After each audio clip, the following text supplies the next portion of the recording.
Russia prior to the election. So given the history of the U.S. and Russia, what should and shouldn't have happened there?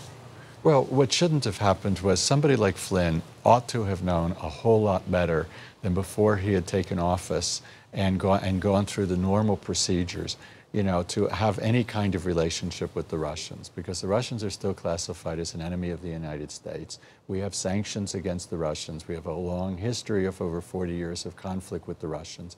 And Vladimir Putin is very clever. If you look at the steps I just talked about, he did just slices that were small enough that the West didn't intervene. So they're probing.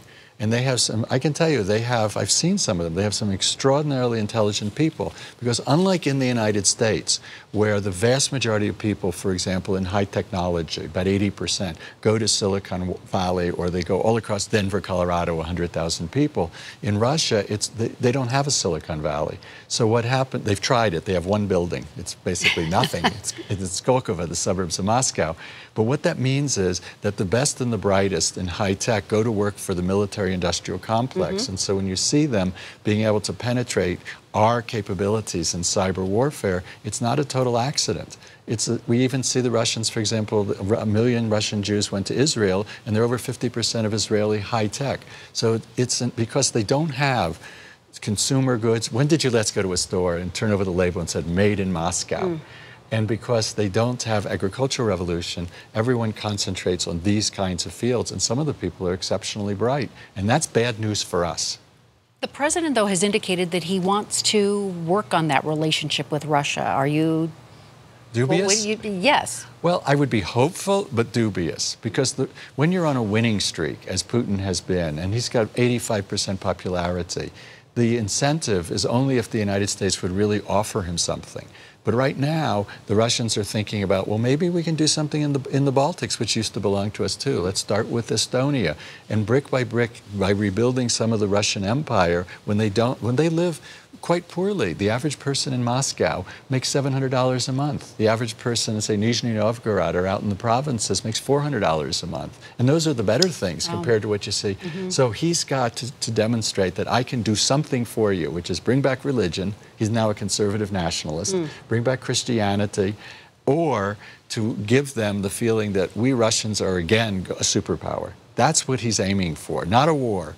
But he's aiming for showing, and that's what he's doing in the Middle East. This victory in Syria shows that when everybody said he couldn't do it, he's done it. He has delivered the goods. Bashar Assad, whom nobody thought 5 years ago was going to be in power more than a few months, is not only in power, but it looks like they're, with Turkish and Iranian help, they're winning this war. So you're dubious about that relationship with Russia. What about with Israel? We saw Benjamin Netanyahu and Donald Trump together, appearing to be the tightest our countries have ever been. Well, I think this is a totally different relationship because, first of all, these are two democratic countries, not an authoritarian former communist country.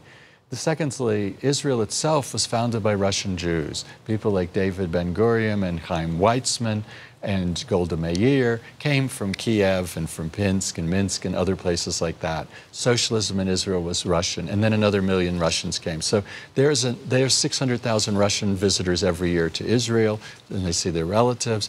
So the Israelis get along considerably better with the Russians than Americans do, because 40% of Israelis were either born in Russia or they came from Russia. But at the same moment, it doesn't mean that they put down their guard, because they're worried that the Russians want to steal some of their secrets and use them against the United States. So America remains the #1 country for the Israelis, and I can tell you that Bibi Netanyahu certainly went home extremely happy with how well this went.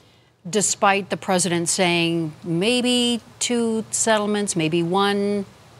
No, Bibi liked that. Bibi Netanyahu is on the left wing of the right-wing party, okay, in Israel. And he himself is one of only 2 members of the leading members of his particular party that have actually said that let's not worry about the settlements. Let's make sure we have a strong relationship with the United States, which they didn't have for 8 years under Barack Obama. And also, let's make sure that we do something about Iran. And that was really the kind of outtake for these meetings, which was the Israelis have been looking to work together with Egypt, with Jordan, with Saudi Arabia. The first two, they have diplomatic relations, but the relationship is cold. And with Saudi Arabia, it's non-existent. And with the United Arab Emirates, because now the Indians from 2,400 years ago have a wonderful saying that I'm sure you know, the enemy of my enemy is my friend. And that's what these people are thinking. They don't have the world's greatest military. The Israelis got a lot better military.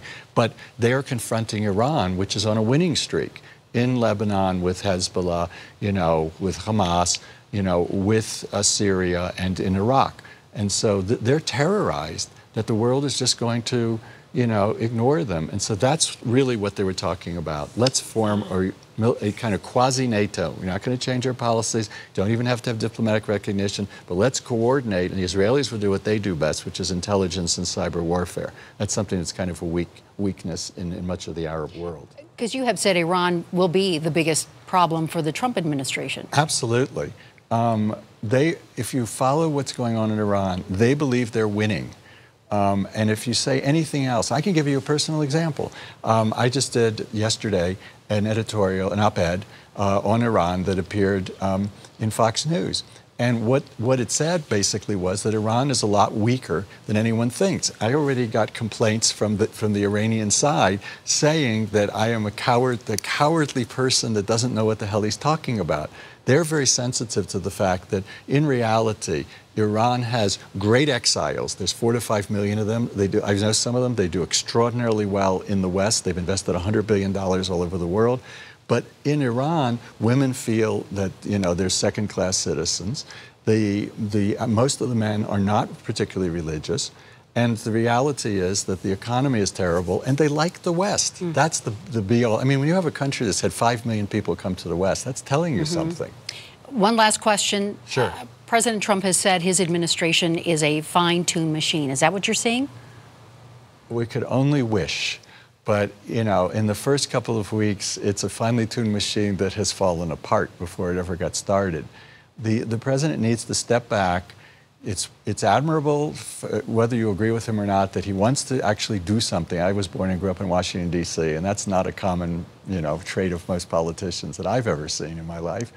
But what he needs to do is get a breath, step back for a couple of weeks, get off the tweeting, get off the news, finish his cabinet, work some with the Democrats, they're not all evil, and see what he can do for this country. And in the end, that would be great not only for Donald Trump, but most importantly, it'd be great for the United States. Fascinating conversation with Professor Edelman. All right, well.